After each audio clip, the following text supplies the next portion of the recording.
This is the new 2023 Acura Integra, and it's a big deal. That's because this car revives the iconic, famous Integra model name that Acura was known for throughout the late 1980s and 1990s, and it's here to revitalize Acura's entry-level model. And today, I'm going to review it. Before I get started, be sure to check out Cars and Bids, which is my enthusiast car auction website for cool cars from the modern era with free listings. You list your car for free and pay no fees to auction it on Cars and Bids. And we've had some great sales recently, including this Rivian R1T sold for $110,000, this fantastic Lexus LC500 sold for over $71,000, and this BMW M4 convertible brought just under $50,000 in great shape. If you're looking to buy or sell a cool enthusiast car from the modern era, the 1980s and up, Cars and Bids is the place to do it, with daily auctions and great selection at carsandbids.com. So let's talk Integra. The original Integra came out back in 1986, and it was a staple in Acura's lineup throughout the late 80s, the 90s, all the way through 2001. And now it's back. The Integra is Acura's entry-level model once again, with a starting price of around $32,000. Now, this replaces the ILX, which had been Acura's slow-selling entry-level model for the last 10 years. Now we have the Integra, and today, I'm going to review it. First, I'll take you on a thorough tour of the new Integra and show you all of its interesting quirks and features. Then I'll get it out on the road and drive it, and then I'll give it a Doug score.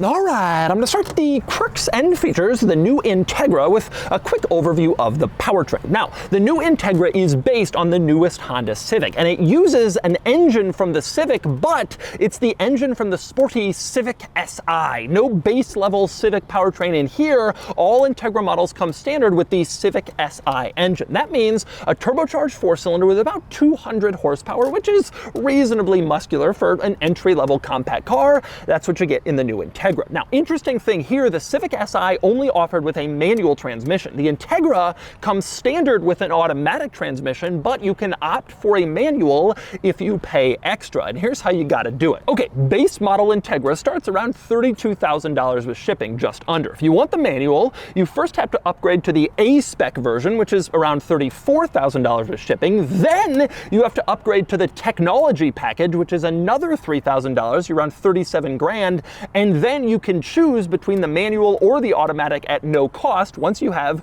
your A-spec technology package Integra. So getting the manual means spending quite a bit extra, although it does include a lot of extra features in the A-spec and the tech package, as I'll show you. But before I get too into the trim levels and differences of the new Integra, I want to talk through some cool quirks and features on the outside, starting with the fact that all new Integra models are hatchbacks, four-door hatchbacks, and on the side they kind of look like a sedan, but they are indeed hatchbacks. You can pop open the tailgate here and you have your cargo area. Now, this is a nice benefit over the Civic Si, which again shares this car's powertrain, because that is only offered as a sedan. So if you want a Civic Si, you want a little bit more practicality, take a look at the Integra. As for this cargo area, surprisingly large, reasonably roomy back here, and you can lift up the floor for a little bit more cargo space underneath. One drawback is the bumper height, which is rather high. As you can see, you got to lift your cargo over a rather high bumper space, almost like what you'd get in an SUV or a crossover, just to get it into this cargo area, which is actually a lot lower than the bumper itself. Also, one other item worth pointing out back here, if you want more cargo space, of course, you can fold down the rear seats. There's a little latch on the side of the seats. You pull it, the seat folds down,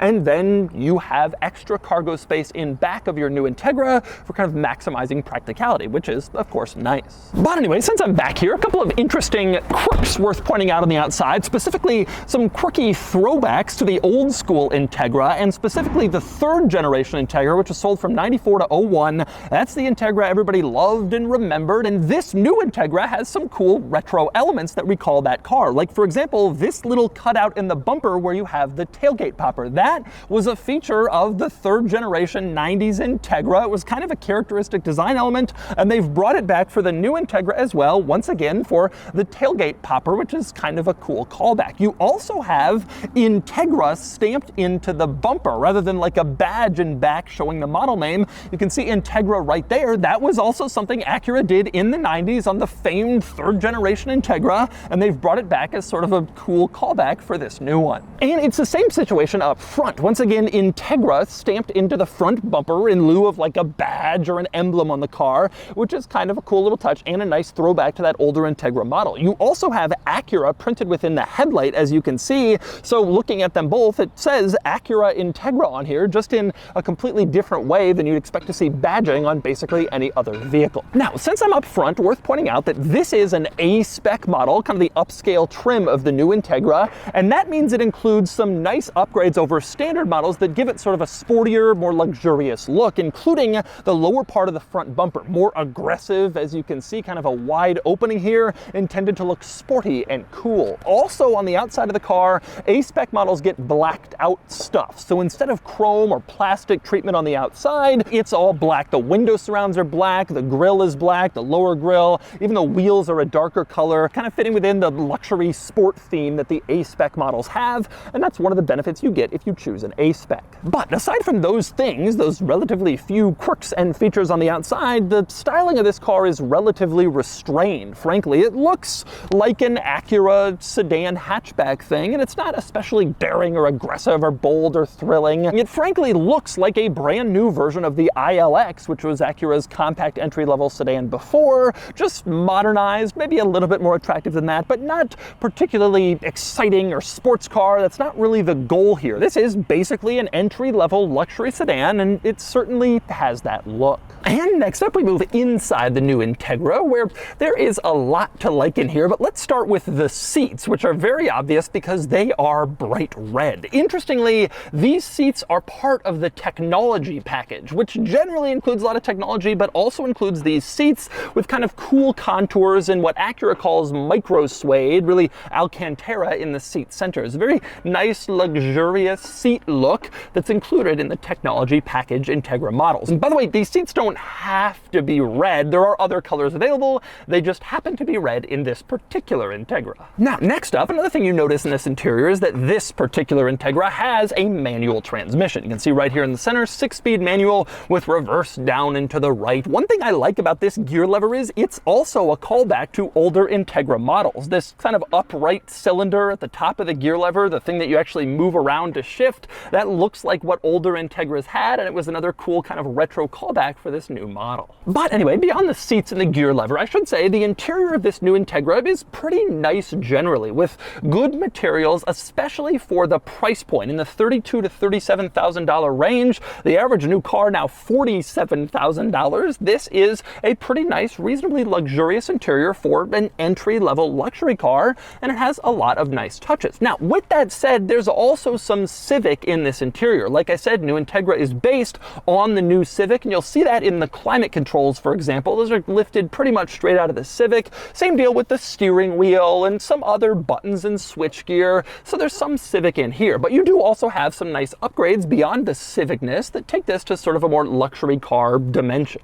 And also, important to point out, there are some big improvements in this new Integra compared to the Civic, and especially compared to the Civic Si, which is obviously relatively similar to the new Integra since they share a powertrain. The Integra adds a lot of features that the Civic Si doesn't have. I complained when I reviewed the Civic Si about some of the features it was missing. Well, the Integra basically has them all. For example, power seats. Civic Si has manual seats. Even if you pay good money for one, this car has dual power seats. seats. And even on the base level Integra, it comes standard with a power driver seat. You'll also see on this particular model, you even have memory seating, which is a nice luxury touch. The new Integra also offers heated seats, which the Civic Si doesn't have. Also a nice luxury car feature. And you can get a heated steering wheel in the new Integra, although only on the automatic transmission models. They're equipped with paddle shifters, so the steering wheel is different, and only the automatics get a heated steering wheel. But it is available here, not available on the Civic Si. And same deal with dual zone climate control. Driver and passenger can set their own temperature up here. Pretty common in a lot of cars, but not the Civic Si. But it's here in the new Integra, another feature advantage this car has over its Honda sibling. And yet another advantage of the new Integra in terms of equipment is a wireless phone charger. You don't get it in the new Civic Si, you get it here in the Integra. You can see right here in the center console, stick your phone down and it starts to charge. So quite a few feature advantages over the new Civic, especially as you step into the higher trim level versions of the new Integra. And it's worth pointing out that that wireless charger is also included as part of the technology package, just like the seats. You spend $3 grand extra, you get the seats, you get the wireless charger, and you get a few other nice benefits, including a 16 speaker stereo system, which is a surprisingly high amount of speakers for an Acura Integra, but that's included with the tech package. You also get adaptive suspension with the tech package, so you can firm up or soften the ride depending on what you're looking for, which is uncommon in entry-level luxury cars, but you got it here if you get the tech package. And the tech package also gives you a larger center screen. Standard in the Integra is a 7-inch center screen, but the tech package upgrades it to a 9-inch screen, as you can see here. Now, interestingly, this new Integra does not offer a navigation system, which was also a complaint I had with the Civic Si, but instead it comes with Apple CarPlay and Android Auto, and so it's pretty clear to me that automakers are starting to see a shift. People don't want built-in navigation systems in cars anymore, and if they do, they certainly don't want to pay extra for them when they can just use the nav apps on their phone in conjunction with their infotainment. So no navigation in here. Instead, they figure you'll be using Google Maps, Apple Maps, whatever from your smartphone. Now, on the subject of that infotainment system, I will say it's fine and it works reasonably well, responsive, simple touchscreen, but generally speaking, it is pretty basic. Your home screen is this, just a sequence of apps. It's definitely not as slick or advanced as what you get in a lot of other rival cars. I would say this is very much a functional infotainment system, works as you'd expect it to, as described, nothing too crazy or weird, but it's not exactly an advanced infotainment system, doesn't feel futuristic or special with all sorts of neat touches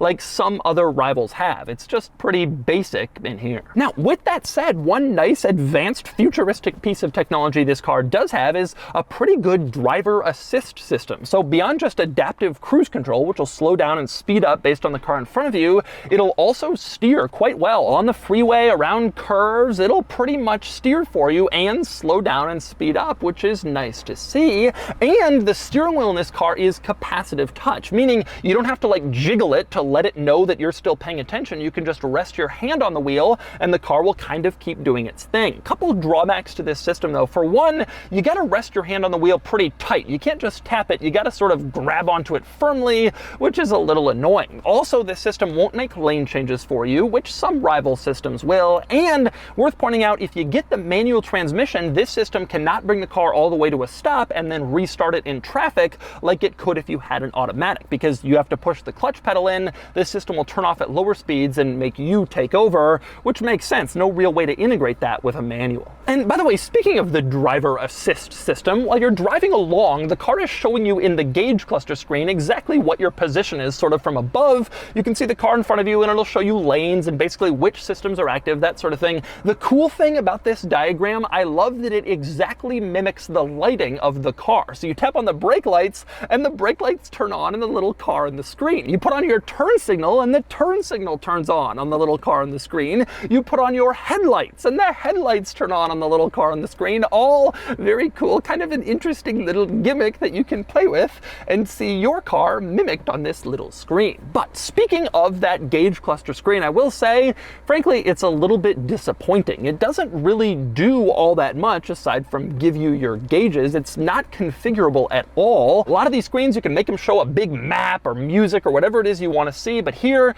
you're pretty much just stuck with this default view, not much configuration. However, it does change a little bit when you change your drive mode. As you can see here, cycle through the drive modes, and at least the colors on this screen change, although again, again, not really all that much, a little bit of a disappointment for a gauge cluster screen. But on the subject of drive modes, one interesting thing to point out, this Integra includes an individual mode that you can configure to your exact liking, which isn't something you often see on entry-level luxury cars like this. You tap on individual, it pulls up. If you hold down individual, it'll let you configure the mode exactly as you want, including you can configure auto start stop to correspond to your individual drive mode. Meaning if you don't want the car to shut off at a stoplight to save fuel while you're waiting, you can turn that off and link it to a drive mode so you don't have to tap that auto start stop button separately to turn it off, which is kind of a cool feature. But anyway, next up we move on to the back seat of the new Integra, where it is surprisingly roomy back here, at least from a legroom perspective. Knees and legs have decent space. I am pushing almost up against the front seat, but I position that front seat where I would sit as a taller driver, and this is a compact car. Usually I can't do that in a compact car. I can't sit behind myself, but I can here, which is pretty impressive. Worth pointing out, the new Integra is a little bit longer than the newest Civic, which is already pretty long for a compact car, and so you get almost a mid-sized car interior in here, which is pretty nice. Now, also worth mentioning on the subject of rear seat room, your headroom is a little bit constrained. If you're a taller adult sitting back here, my head is pushing right up against the ceiling, which is not exactly always the best feeling, but that is the situation back here thanks to kind of the sloping roofline on the outside of this car. But other items worth pointing out in the back, for one thing, the materials in back aren't quite as nice as what you get up front. For example, you still have the red seats back here as you can see, but you've lost the micro suede seat centers and the cool seat contours of the front seats. They've kind of decontented back here and made it a little bit cheaper. Same deal over on the door panel. You have less aluminum trim than you had up front, and you also have this kind of ugly plastic panel that's just placed in here and looks cheap, almost like they were gonna put something nice in here, but decided not to. This is the top of the line new Integra model, so this is as good as it gets back here, and it just feels a little bit cheaper than in front. Also worth pointing out back here, a little bit of a disappointment, no rear climate vents. Some rivals do offer this, BMW 2 Series, Audi A3, but no rear climate vents in the Integra. You're just sort of at the mercy of whatever air reaches you from the front. And in place of climate vents, you have this rather ugly, cheap plastic panel at the back of the front center console, which doesn't exactly increase the luxury feel back here. Same deal with the rear storage pocket situation. You only have one over on the passenger side. They've removed the one on the driver's side, I guess, to save cost. This is something you see in cheap compact cars, but never in luxury vehicles, and a little disappointing to see it here. With that said, two USB ports back here, which is nice to have. You can charge your devices while sitting in the back, which is good, and you also have cup holders that come down in this rear center armrest. So a little bit of cheaping out going on in the back seat, but good passenger room, which is frankly a lot more important. But anyway, last item worth mentioning, if you're wondering about an Integra Type S or Type R, well, I'm wondering too, and Acura hasn't said anything yet. For now, the Integra is just as they've shown it, and that's it. But you gotta assume a Type S model is probably coming, considering Acura has made Type S versions of a lot of other products. The NSX, the TLX, even the MDX SUV has a Type S, so I'm assuming they're gonna do one of this, and maybe even a Type R as well, considering the historic significance of the Integra Type R nameplate. But even if they don't go Type R, I could definitely see a Type S Integra being sort of a toned down, more luxury focused version of the new Civic Type R, which actually seems like kind of an interesting idea, and I wouldn't be surprised if that's the direction they go. But again, nothing confirmed yet. We'll just have to see what happens, and for now, enjoy this Integra. And so those are the quirks and features of the new 2023 Acura Integra. Now it's time to get it out on the road and see how it drives. All right, driving the new Integra. Now, before I get into driving experience, I want to talk about two important things. Number one, I really have to hand it to Acura for bringing back the Integra name. The ILX had been Acura's entry-level sedan for a long time, I think since 2013, and nobody cared. And so it comes time for the next generation ILX, and Acura's like, what if we call it the Integra? And suddenly, I did a preview video of this new Integra, got 1 million views. This is a car that nobody would care about at all if it was still named the ILX. but by calling it the Integra, they've kind of like revitalized an interest. There's a totally new spark in this car. Now, the other thing I wanted to talk about is the haters. I posted my preview video with the new Integra, and so many people are complaining it's just a dressed up Civic. It's nothing like the old one. What do you think the old Integra was? People say, well, it had a different platform than the Civic. Yes, it did, but otherwise, it was basically just a Civic. Same size, front-wheel drive, relatively low on power. People are like, oh, the new Integra is slow. Well, the old one was not exactly a Ferrari. I mean, the top version of it was the Type R. It had all of 190 horsepower. Like, the old Integra is this. And it's funny because you have, I think, some of these younger people who the Integra name has sort of grown in legend over time, and they didn't live through it. And so they're like, the Integra is this iconic special thing. And it's like, I was there. A lot of them were automatic transmission cars with hubcaps and cloth seats. They were not some performance icon at the time. And I think that if you really look at what the Integra is and was, this is a pretty good continuation of it. So let's talk driving experience. I am flooring it now. My main complaint in the Civic Si was that it felt kind of slow. And as I sit here in the Integra, I think, well, actually, it still feels kind of slow, to be totally honest. The thing is, 200 horsepower just doesn't make for a performance car. Now, I think it's a little bit more forgivable in the Integra compared to the Civic because the Civic is pitched as a performance car. You get in it and you step on it, you drive it around, and it just doesn't really feel all that fast. The Integra is pitched as like an entry-level luxury car, like a base model. If you want something luxurious and nice, this is something that you can get. And in that sense, I think it makes a lot more sense to have only 200 horsepower, but it still doesn't feel like sporty and exciting and amazing. Like, it's reasonably fun, but it's not a fast car by any stretch of the imagination. And the manual transmission doesn't really like turn it into something fast. It just feels sort of peppy. Now, one place that this feels more than sort of peppy is the steering, which is nice and lively. You know, this is a front-wheel drive car. I mean, of course it is. But the new Civic is kind of a little bit more fun than your average compact car, and this does feel sporty and fun and exciting. It's maybe the adjustable suspension may factor in. I have it in sport mode, but I would say the steering is surprisingly precise for a front-wheel drive car. It kind of changes directions pretty quickly, and it's a compact luxury sedan. I mean, it's no sports car, but I feel like it's a little bit more lively and peppy than you might expect. Now, I don't want to go all the way and say this thing is amazing, it's a thrill. It's not really that. But the steering and handling of this car is better than you might expect, and frankly, I would put it on par with some of its sort of entry-level luxury sedan German rivals like Mercedes CLA and Audi A3. It sort of does feel on that level of kind of peppy and fun. Now, for those people out there who says this is just a dressed-up Civic, yeah, I mean, in a sense it is, but there are some real benefits to the Acura. It's nicer inside. It has a lot more available equipment. Some of the stuff in this car isn't even offered in the Civic or Civic Si, including an automatic transmission, which will be desired for a lot of the buyers of this car. You have a hatchback, which adds practicality. I mean, and frankly, I think this car looks better than the Civic, but that's obviously a subjective conversation. Generally speaking, I think there are a lot of really great benefits to this car over the Civic, and it's not that much more expensive, but similar sized, adds some luxury, adds an automatic to the Civic Si powertrain. There are a lot of nice things about this, plus, you know, available manual, kind of peppy, and the return of this kind of iconic car name. I think this is a hit as far as entry-level sedans go in 2022. I just think nobody's buying entry-level sedans in 2022. So even if it's a hit in that segment, it's not going to really be much of a hit. And so that's the new 2023 Acura Integra. This is a cool car. It's not some excitement monster or iconic sports car, but it's a good entry-level model for Acura with good pricing, good technology, decent practicality, and it's frankly sportier than I expected.